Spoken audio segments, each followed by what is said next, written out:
Baik, salam jumpa teman-teman para pegiat EBT. Nah, saat ini saya ingin memberikan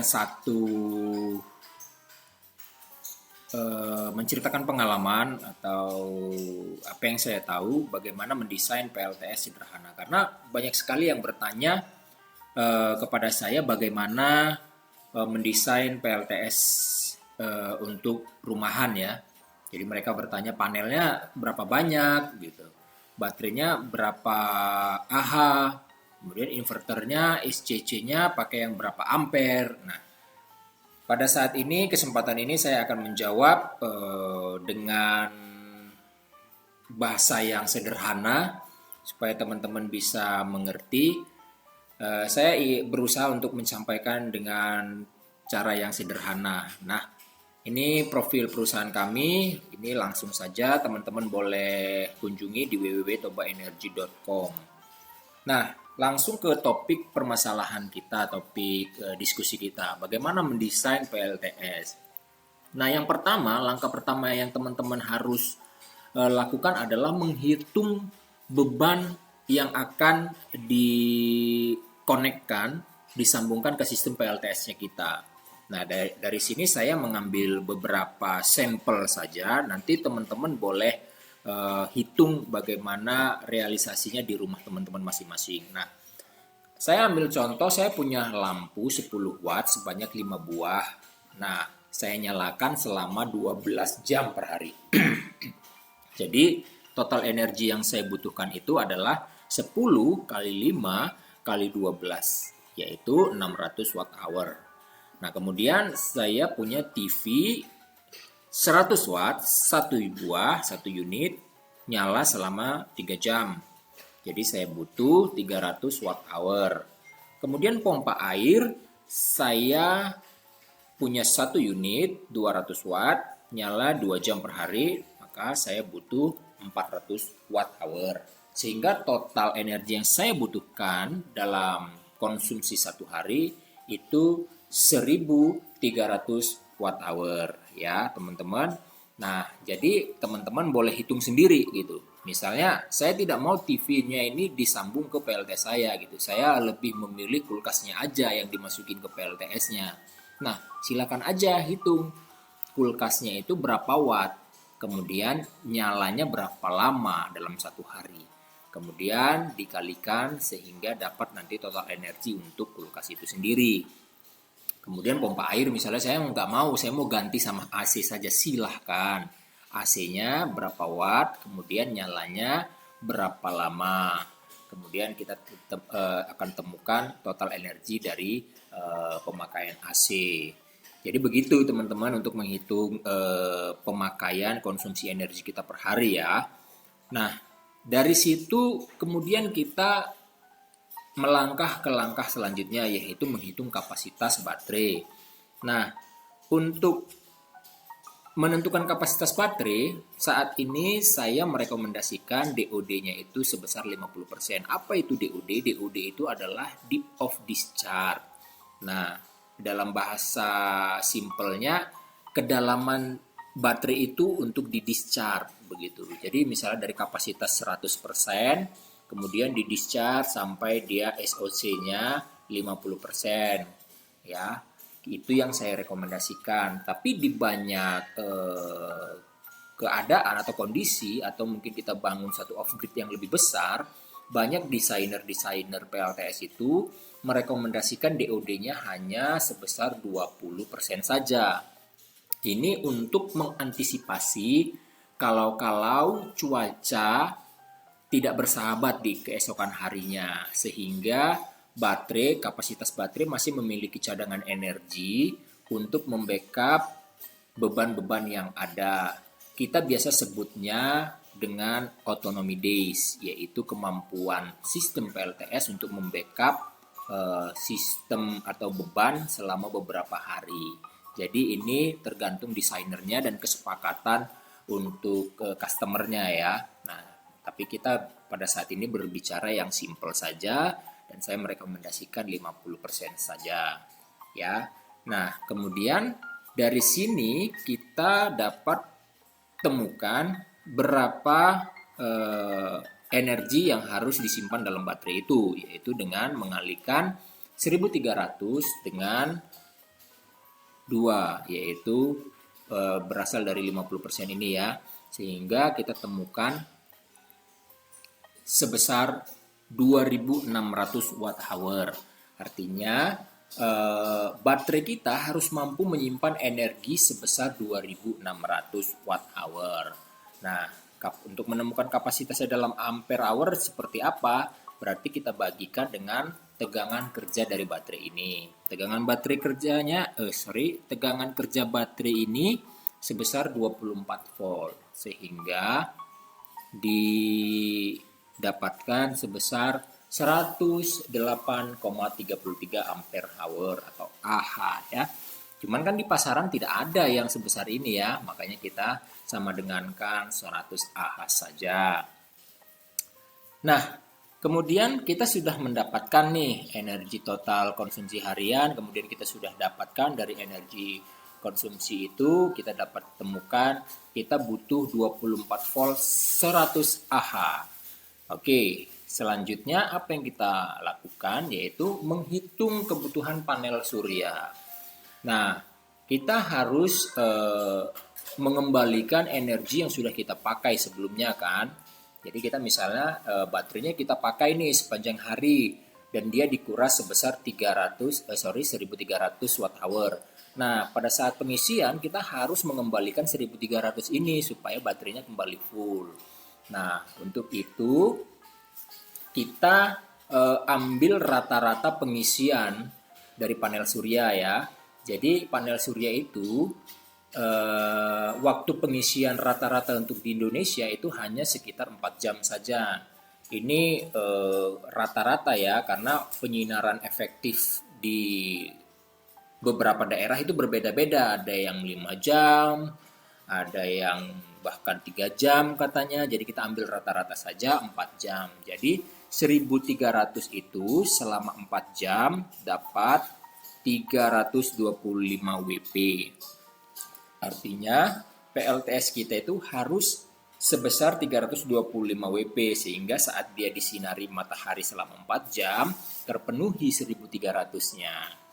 Nah, tapi kita kan mengantisipasi nih rugi-rugi dari setiap perangkat, baik itu SCC-nya, panel suryanya. Kalau panas itu kan ada loss energi ya teman-teman. Nah, makanya kita biasanya naikkan ya ke kapasitas panel suryanya. Jadi saat ini ya kita sama dengankan 400 WP saja.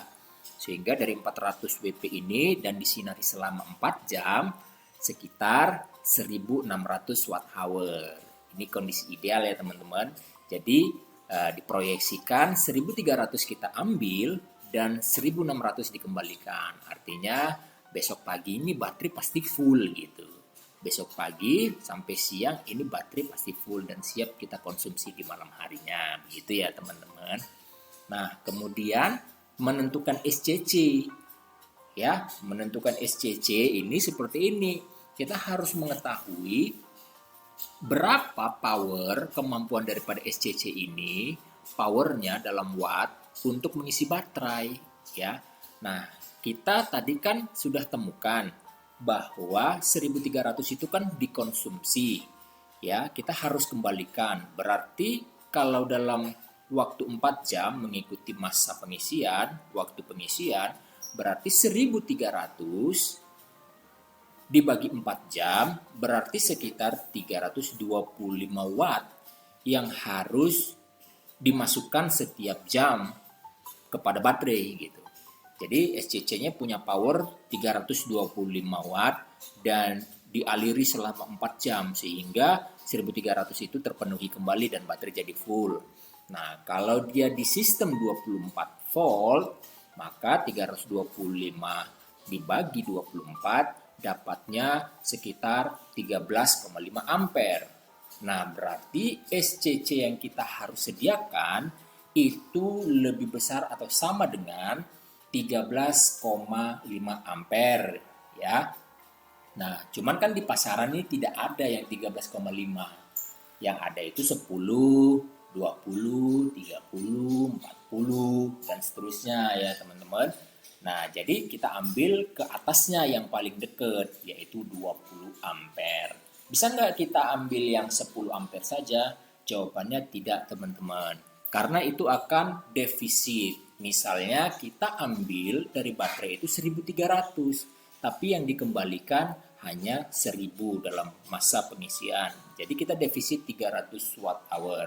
Nah, lama-lama kan ini tekor baterainya ya, lama-lama tekor. Nah, jadi kita harus sediakan size yang di atasnya 20 ampere sehingga pengisian dapat kembali ke 100% di keesokan harinya saat pengisian. Nah, sampai di sini kita sudah mendapatkan berarti kita butuh baterai 24 volt 100 Ah, kemudian kita butuh panel surya 400 WP, dan yang ketiga kita butuh SCC 20 ampere. Oke ya teman-teman. Nah, selanjutnya bagaimana kita memilih inverter? Nah, untuk memilih inverter kita harus menambahkan atau kita pikirkan nih teman-teman, kira-kira beban-beban ini akan nyala secara bersamaan tidak? Nah, kalau secara bersamaan, berapa total powernya? Dan itulah dasar kita menentukan inverternya. Nah, kita tadi sudah ambil contoh ini ya. Nah, ada lampu 10 sebanyak 5 buah. Berarti 10 watt dikali 5 berarti untuk lampu itu 50 watt ya. Kemudian TV-nya 100 watt. Ya, kemudian pompa airnya 200 watt sehingga total power dalam waktu yang bersamaan kalau ini semua dihidupkan dalam waktu yang bersamaan sebesar 350 watt. Jadi kita harus memilih inverter yang lebih besar dari 350 watt. Itu ya teman-teman ya. Nah, saya merekomendasikan atau bukan hanya saya, rekomendasi untuk penentuan inverter itu paling tidak 50% lah ya. Untuk amannya 50%, tapi untuk size yang lebih besar kita mungkin bisa dilebihkan sepertiga dari kapasitas power yang ada. Nah, kalau misalnya tadi kita bebannya 350, inverternya itu kalau bisa kita cari yang 700 watt. Sehingga ini fungsinya apa? Sehingga kalau ada lonjakan power, nah kalau kita ngidupin sesuatu nih teman-teman tuh kan ada yang namanya inrush current ya, inrush current ya. Jadi dia naik dulu nih arusnya. Misalnya arusnya tadi dipakai 2 ampere, pada saat kita nyalakan itu dia lonjak dulu gitu sampai ke 4 ampere atau 5 ampere kemudian turun pelan-pelan. Nah, kita kasih space yang lebih besar itu untuk mengkompensasi itu teman-teman. Jadi saat 350 wattnya ini kita nyalakan bersama-sama, biasanya dia akan naik dulu sampai mungkin 600 watt, 700 watt baru dia konstan, stabil, konstan lagi ke 350 watt. Nah, kalau misalnya kita pasang pas-pas saja, misalnya 500 watt, nah inverter pada saat dinyalakan pertama kali ada lonjakan begitu, dia akan mendetek overload. Nah, ini bisa jadi ya masalah yang baru buat kita kemudian ya. Jadi cari amannya aja. Kalau bila perlu untuk beban yang 350 watt, kita install aja yang 1000 watt ya. Mungkin harga juga tidak terlalu signifikan. Jadi kita beli yang 1000 watt saja untuk membackup beban 350 watt. Nah, jadi itu ya teman-teman untuk menentukan perangkat-perangkatnya. Nah, kemudian bagaimana mengisinya? Maksud saya menginstalasinya bagaimana? Nah, kita lihat datasheet dari masing-masing perangkat yang sudah kita pilih tadi ya. Nah, kita tadi kan sudah pilih SCC-nya 20 ampere. Nah, di SCC 20 ampere ini, seperti yang saya marking kuning ini, seperti apa datasheet-nya? Oh, dia 20 ampere untuk rate charge current-nya. Kemudian untuk sistem 24 volt, karena kita tadi pakai sistem 24 volt, untuk rate powernya itu sebesar 520 watt. Nah, kemudian dia untuk panel suryanya maksimumnya dia bisa di 780 watt peak. Nah, kalau di 12 volt teman-teman bisa lihat ya, 12 volt itu dia 260 untuk rate chargingnya, kemudian 390 untuk maksimum PV array-nya. Nah, kita kan tadi sistemnya sudah sistem 24 volt ya. Makanya kita bisa mengambil data-data ini ya. Jadi 520 untuk pengisiannya, rate powernya untuk charging. Kemudian kita bisa install sampai 780 watt. Nah, ini kan maksimum. Sementara tadi kita sudah tentukan bahwa kapasitas PV kita, panel surya kita itu hanya 400 watt peak. Berarti masih ada di bawah ring ini ya teman-teman ya. Berarti masih aman untuk dipakai. Kemudian tadi waktu charging kita kan sudah tentukan, sudah temukan nilai charging kita itu hanya sekitar 325 watt ya teman-teman. Jadi nilai itu masih aman ya, masih ada di bawah power daripada SCC ini. Jadi tidak terjadi masalah, semuanya aman. Nah, bagaimana merangkainya, instalasinya? Yang ini juga harus menjadi data yang harus kita perhatikan, yaitu open circuit voltage-nya teman-teman. Artinya di sini 60 volt. Panel surya teman-teman itu setelah dirangkai tidak boleh lebih dari 60 volt. Ya, ini hujan ya teman-teman, jadi suara saya harus agak kuat. Bentar ya.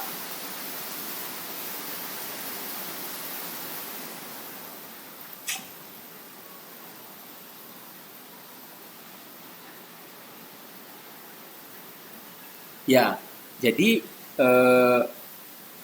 rangkaian panel surya kita itu tidak boleh lebih dari 60 volt. Nah, teman-teman harus sudah tahu dulu ya prinsip seri dan paralel. Kalau di seri apa yang tambah, di paralel apa yang tambah. Kalau di seri tegangannya yang tambah ya teman-teman. Jadi kalau misalnya ada 12 volt, kita seri 12 volt berarti dia jadi 24 volt. Arusnya atau ampernya tetap ya teman-teman.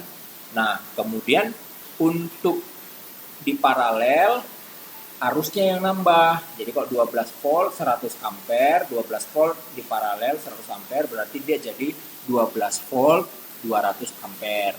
Nah, begitu teman-teman ya. Nah, kemudian setelah data ini kita ketahui, apa yang harus kita lakukan selanjutnya? Nah, ini instalasinya ya teman-teman. Pertama kita harus pasang baterainya dulu. Kita pasang baterainya dulu. Kemudian pasang bebannya. Kalau ini bebannya beban DC ya, kita mungkin punya lampu DC ya. Kita pasang lampu DC-nya di sini atau peralatan-peralatan DC. Tapi kalau kita tidak punya ya cuekin aja, nggak usah dipasang. Kita pasang inverternya saja yang 1000 watt ini ya. Kita paralel ke baterainya. Kemudian ya ini disambungkan ke alat listrik yang tadi yang kita sebutkan tadi ya, lampu, TV, kemudian pompa air. Nah, kemudian panel surya yang 400 WP tadi kita pasangkan di sini, teman-teman. Nah, jadi kita harus lihat dulu ya, yang 400 WP ini apakah masuk speknya. Misalnya ya begini ya, saya tunjukin salah satu datasheet dari panel surya 400 watt peak. Nah, kalau di sini dibilang 405 watt peak ya. Saya lihat datasheet dari Tokopedia. Nanti teman-teman bisa cari. Nah, kemudian selanjutnya cari lagi VOC-nya berapa. Nah, kalau di sini VOC-nya sekitar 49,86 volt. Nah, berarti ini masih di bawah ring daripada spek SCC-nya ya, teman-teman. SCC-nya tadi kan 60 volt maksimumnya. panel surya kita sekitar 49 atau taruhlah 50 volt. Berarti masih ada di bawah daripada kemampuan SCC-nya, berarti masih aman dipasang. Ya. Nah, berarti kita pasang 405 watt peak di sini. Nah, kemudian kalau teman-teman bertanya, boleh nggak dipasang 100 watt peak sebanyak 4 panel? Boleh sekali teman-teman, tapi ya harus dirangkai sedemikian rupa sehingga tidak menyalahi spek-spek atau melanggar spek yang ditentukan oleh SCC-nya. Misal teman-teman punya 4 panel di sini ya, masing-masing panel itu 100 watt peak. Nah, ini di seri, boleh nggak? Ini di seri lagi, ini di seri lagi. Nah, kemudian ini masuk ke sini. Nah, ini disambung ke sini. Nah, boleh nggak? Kita misalnya harus lihat dulu nih, berapa VOC-nya dari panel-panel ini. Nah, saya punya salah satu data di sini. Misalnya ini ya, untuk 100 watt peak, itu VOC-nya sekitar 29,7 atau taruhlah 30 volt ya VOC-nya.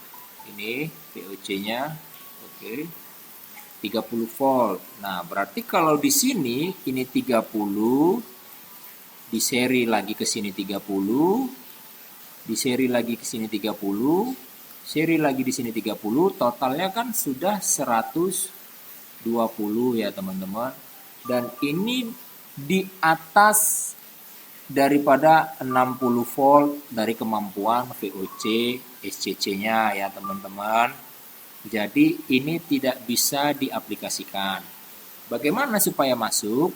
Supaya masuk ya kita harus seri 2 dan paralel 2. Ini panel 100 WP. Kita seri di sini, ini kita seri lagi di sini.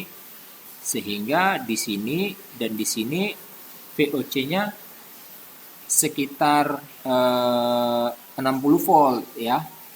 60 volt berarti kan masih masuk ya. Tadi kan 29, berapa? 29,7 kan? Masih masuk. Kemudian di sini juga sama. Di seri berarti sekitar 60 volt. Kemudian di sini di paralel ya, teman-teman. Sehingga ini kita gabung ke sini dan ini kita gabung ke sini. Nah, ini secara tegangan VOC masih masuk ya teman-teman. Tapi kita harus lihat apakah ampernya masuk atau tidak. Ini kan kemampuannya 20 ampere. Ya, ini kemampuannya 20 ampere. Berarti ini harus tidak lebih dari 20 ampere. Ya. Ini harus tidak boleh lebih dari 20 ampere. Nah, sekarang kita lihat lagi speknya. Berapa? Sekitar arusnya itu sekitar 4,6 ampere. Taruhlah 5 ampere ya.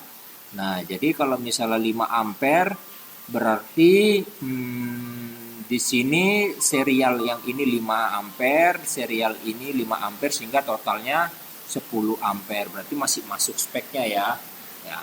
Berarti kalau misalnya kita ada rezeki, punya duit lagi, boleh nggak di-upgrade lagi di sini? Tambah 2 kali 100 WP lagi gitu.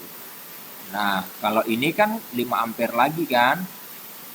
Nah, kita gabung di sini. Sehingga totalnya 15 ampere. Ya boleh saja. Ya kan? Boleh saja. Nah, tapi kita harus lihat kemampuan dari sini. Itu powernya tadi kita lihat datasheet di atas itu sekitar 780 watt. Nah, berarti kalau ini kan 100 kali 6 ya. Itu sekitar 600. Berarti masih di bawah speknya ini. Masih bisa ya berarti. Kita gabungkan. Nah, Kemudian boleh nggak? Ini kan masih 15, kemampuannya 20. Aku mau gabung lagi ya, tambah 5 ampere lagi di sini, ya kan? Nah, sehingga totalnya 20 ampere, ngepas ya kan? Kita mau maksimalkan. Oh, oke, totalnya jadi 20 ampere. Nah, secara ampernya dia masuk ampere. 20 ampere. Tegangannya juga tetap kan masih 60 volt. Nah, masih masuk. Tapi kalau lihat dari powernya ini kan sudah 100 kali 8, berarti totalnya 800 watt ya. Nah, 800 watt ini kan sudah di atas spek power daripada SCC tersebut, sehingga kita tidak bisa menambahkan ini lagi. Kita tidak bisa menambahkan ini lagi. Nah, terus teman-teman ngakal-ngakalin lagi nih untuk maksain supaya dia pas ke 780 biar nggak rugi-rugi amat bahasanya begitu. Ya udah kalau begitu aku tambahin satu panel aja begitu. Satu panel aja di sini, ya. Nah, jadi secara power totalnya hanya sekitar 700 watt saja, ya. Tapi ini sangat tidak direkomendasikan ya teman-teman, karena ini akan membebani yang lain gitu. Karena dia tegangannya hanya 30 volt saja di sini. Sementara teman-temannya 60 volt. Nah, ini akan membebani, jadi ke sini semua nanti tegangannya harusnya. Nah, begitu ya. Jadi berarti kapasitas maksimum yang bisa dipasang itu ya ini 600 watt peak ya. 6 panel 100 watt saja. Nah, itu teman-teman untuk mendesain PLTS secara sederhana.